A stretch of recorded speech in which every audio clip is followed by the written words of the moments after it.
Assalamu alaikum. I am Dr. Liason and today we will discuss about cholesterol level and uric acid. Cholesterol और uric acid एक ऐसी चीज़ है। अक्सर patient young patients आते हैं OPD में चेक करवाने के लिए और वो किसी का कोलेस्ट्रॉल बढ़ा हुआ है, किसी का यूरिक एसिड बढ़ा हुआ है and they are not aware कि हम आगे कैसे इसको ट्रीट करें और इसको हमने मेंटेनेंस डोज कैसे लेनी है, दवाइयाँ कौन सी इस्तेमाल करनी है, लाइफस्टाइल मॉडिफिकेशन का कितने परसेंट फ़ायदा होगा। तो this video is all about कि अगर आप की एज ब्रैकेट 20 से 50, 55, 60 ईयर्स है और आप ब्लड टेस्ट करवाते हैं लिपिड प्रोफाइल का, यूरिक एसिड का, और अगर वो ज़्यादा आ जाते हैं तो आपने इसको कैसे ट्रीट करना है। तो first of all we will talk about uric acid. अगर आप यूरिक एसिड का टेस्ट करवाते हैं और यूरिक एसिड का टेस्ट करवाने की ज़रूरत क्यों पड़ेगी? अगर आपको lethargy, fatigue, weakness, joint pains, जोड़ों में दर्दें हैं, पट्ठों में खिंचाव है, अंगूठा जो होता है आपका हाथ का इसमें दर्द हो रही है या पाँव के अंगूठे में दर्द हो रही है और नी जॉइंट में पेन है, तो ये कुछ इंपॉर्टेंट साइट्स हैं जो कि यूरिक एसिड को अफेक्ट करती हैं। और जोड़ों में दर्दों की सिर्फ यूरिक एसिड वजह नहीं होती, उसमें arthritis, calcium, vitamin D deficiency, autoimmune diseases, बहुत सारी बीमारियां शामिल है। लेकिन one of the reason of joint pain can be increase uric acid, जिसको हम हाइपर यूरिसीमिया कहते हैं।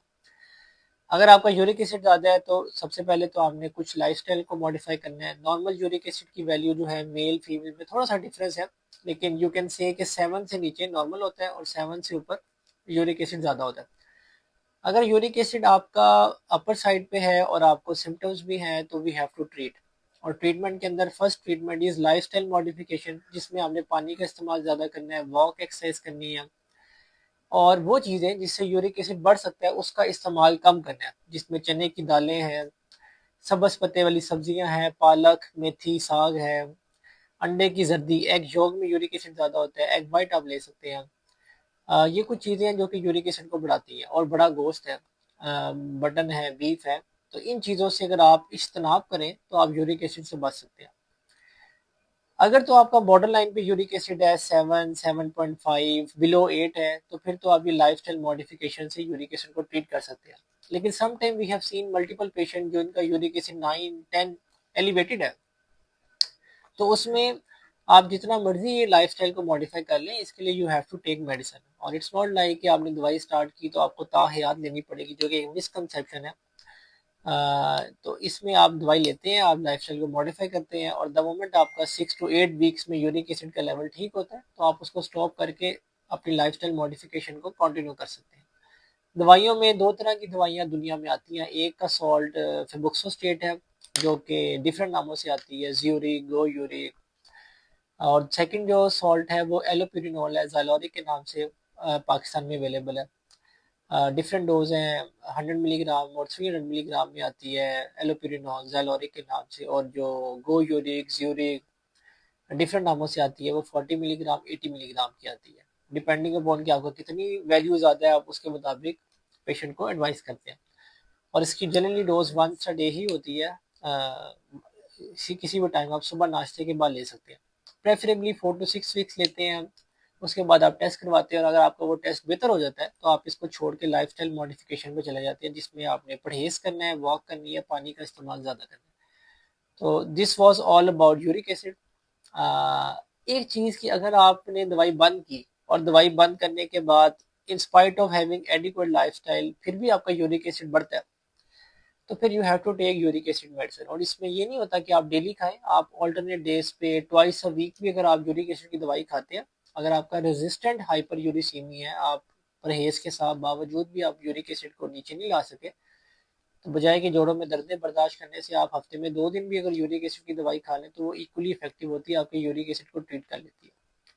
तो ये कुछ मिसकंसेप्शन थी, जो इम्पोर्टेंट सवाल थे कि हमने यूरिक एसिड को फ्यूचर में भी कैसे मेंटेन करना है। ये this was all about it. If we talk about cholesterol level, तो कोलेस्ट्रॉल में भी मोर और लेस यही केमिस्ट्री हम डील करते हैं। कोलेस्ट्रॉल जिसमें हम टेस्ट करवाते हैं फास्टिंग लिपिड प्रोफाइल। पहला क्वेश्चन कि कितने आवर्स की फास्टिंग होनी चाहिए, तो रफली 10 से 12 घंटे, 10 to 12 आवर्स की फास्टिंग होनी चाहिए। जिसके बाद आप टेस्ट करवाते हैं और टेस्ट में फास्टिंग लिपिड प्रोफाइल में सिर्फ कोलेस्ट्रॉल नहीं आता, उसमें बाकी टाइप्स भी आती हैं, जिसमें ट्राइग्लिसराइड है, एलडीएल कोलेस्ट्रॉल है, वीएलडीएल कोलेस्ट्रॉल है, नॉन एचडीएल कोलेस्ट्रॉल है। ये तो सारे बैड कोलेस्ट्रॉल की टाइप है। और एक इसमें गुड कोलेस्ट्रॉल भी होता है, that is called HDL cholesterol. जो HDL कोलेस्ट्रॉल है वो अच्छा कोलेस्ट्रॉल है, उसकी वैल्यू ज़्यादा होनी चाहिए। और हम सब ने देखा हुआ है कि अक्सर लोगों का जब कोलेस्ट्रॉल लेवल बढ़ता है, जिसमें ट्राइग्लिसराइड, LDL, कोलेस्ट्रॉल, VLDL है, जब ये ज़्यादा होती है तो गुड कोलेस्ट्रॉल की वैल्यू कम हो जाती है, जिसको HDL कहते हैं। इसको ट्रीट करने के लिए भी आपने ऑब्वियसली चिकनाई का इस्तेमाल कम करना है, वॉक करनी है, एक्सरसाइज करनी है, इससे भी कोलेस्ट्रॉल कम होता है। लेकिन अगर आपका सेम, जिस तरह हमने यूरिक एसिड में डिस्कस किया कि अगर आपका कोलेस्ट्रॉल लेवल बहुत बढ़ जाता है, नॉर्मल 200 अगर वैल्यू है कोलेस्ट्रॉल की और आपका 350 400 में चला जाता है, तो इट्स हाईली अनलाइकली कि आप वॉक शॉक से ही इसको नॉर्मल बिलो 200 ले आएंगे। तो इसमें अगर आप डिफरेंट वैल्यूज देखें, शौकत खानम, आगा खान, जुगताई, किसी भी लैब की देखें, तो उसमें लिखा होता है कि normal value is less than 200 cholesterol.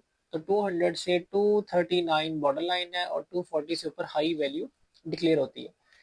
तो जो बॉर्डर लाइन वैल्यू है 200 से 239, उसको तो आप लाइफस्टाइल मॉडिफिकेशन से ट्रीट कर सकते हैं। लेकिन वंस आपकी वैल्यू 250 से ज़्यादा हो जाए, हाई वैल्यू में आ जाए, तो you have to take medicine. और वो मेडिसिन आपको लेनी चाहिए, क्योंकि ये कोलेस्ट्रॉल जो है फिर इसके डेट्रीमेंटल साइड इफेक्ट है, आपके खून को गाढ़ा करता है, हार्ट की खून की शरीयानों में कोलेस्ट्रॉल जमा होता है, फ्यूचर में हार्ट अटैक के चांसेस, फालिज के चांसेस, स्ट्रोक के चांसेस ज़्यादा हो सकते हैं।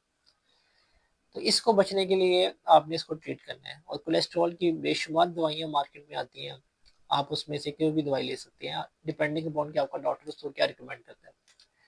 हर इट्स नॉट, और इवन ये भी ऐसा नहीं है कि अगर आपका फैमिली मेंबर एक कोलेस्ट्रॉल की दवाई ले रहा है तो आप भी वही स्टार्ट कर दें। आप डॉक्टर से ज़रा मशवरा करने, क्योंकि कुछ कोलेस्ट्रॉल की दवाइयाँ जो है वो पट्टों में खिंचाव पैदा करती हैं, माइल्जिया करती हैं, लेथार्जी करती हैं, फिटिंग करती हैं।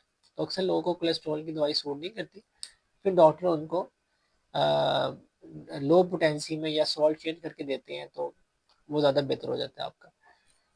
और कोलेस्ट्रॉल का टेस्ट भी आपको 6 वीक्स के बाद करवाना होता है, और 6 हफ्ते के बाद आप देखते हैं कि कोलेस्ट्रॉल में कितनी बेहतरी आई है। अगर कोलेस्ट्रॉल लेवल आपका बेहतर हो जाए, फिर हम कोलेस्ट्रॉल की दवाई बंद करके लाइफस्टाइल मॉडिफिकेशन पे जाते हैं। और अगर लाइफस्टाइल मॉडिफिकेशन के बावजूद आपका कोलेस्ट्रॉल लेवल बढ़ता है, फिर हमें इसकी भी मेंटेनेंस डोज देनी पड़ती है, 3 times a week, twice a week, just like जिस तरह हमने यूरिक एसिड को डिस्कस किया। So thank you so much.